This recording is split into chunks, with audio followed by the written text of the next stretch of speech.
afternoon, Madam Chair, Madam Vice President, magandang hapon po, and welcome to the Senate. Magandang tanghali. I'd like to note that this committee is ruled by the women and kaming mga men ay nasa sidelines lang. I'd also like to note that although as a senator, naintindihan ko si Senator Risa na siyempre mas gusto kong cordial yung sagutan. But we also have to take into context that this is both legislative and political. And there are attacks against the Vice President regardless saan nanggagaling. So a little bit of latitude dahil we want kakampi man o kalaban to feel welcome. But I agree with Senator Risa naman na, how do we make it more cordial, no? So, Madam Vice President, may I ask just one question? Actually, two eh. One, nag-lunch na po ba kayo? And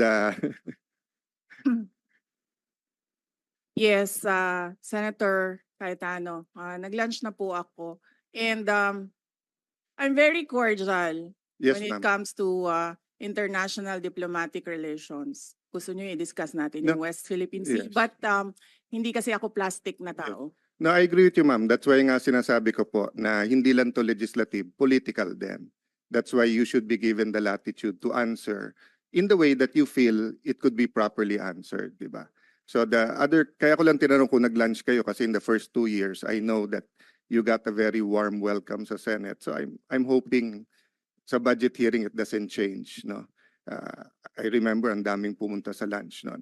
So my question lang, ma'am, is what can we do for the Office of the Vice President? Meron bang ni-request sa DBM na wala sa budget niyo so that we can consider it at the proper time?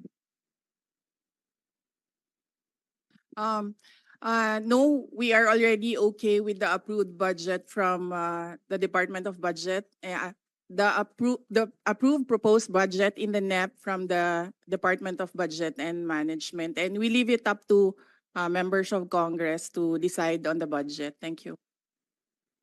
Thank you, Madam Chair. Thank you to the Office of the Vice President.